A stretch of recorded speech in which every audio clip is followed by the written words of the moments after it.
Kabar Sony Wanimbo pernah dituding danai OPM beli senjata saat kepala DPRD Tolikara.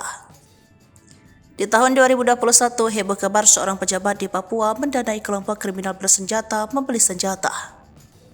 Keterangan tersebut didapat dari seorang anggota organisasi separatis yang di tahun 2024 ini kembali dinamakan OPM.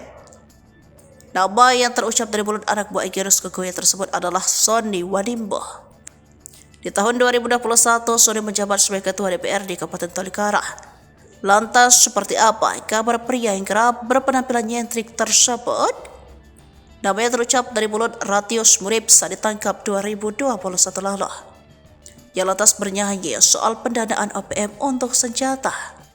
Mengutip Tribun Papua.com edisi 19 Juli 2021, Kasatgas Humas Ops Nemangkawi kala itu, Kombes M. Iqbal Al-Qudosi menduga uang tersebut diduga untuk membeli senjata api dari seseorang. Penelusuran penyidik lanjut Iqbal, uang senilai 370 juta diserahkan Sony Wanimbo kepada Nelson Murib di Hotel Metastar Waena, Kota Jayapura pada pertengahan April 2021. Klarifikasi Sony, ia mengaku siap memberikan keterangan apabila dia dipanggil Polda Papua.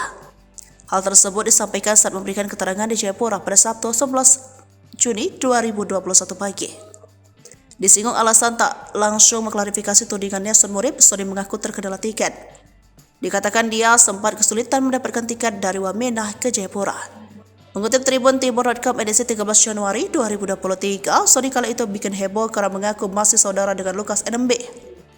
Ia lantas dipanggil KPK karena saat itu Lukas tengah diperiksa terkait kasus korupsi. Mengutip sumber lain, Sony dikabarkan masih menjadi sebagai Ketua DPRD Tolikara. Pada akhir 2023 silam sebagai Ketua DPRD Tolikara, ia pernah mengucap selamat atas pelantikan PJ Bupati Tolikara, Martin Kogoya.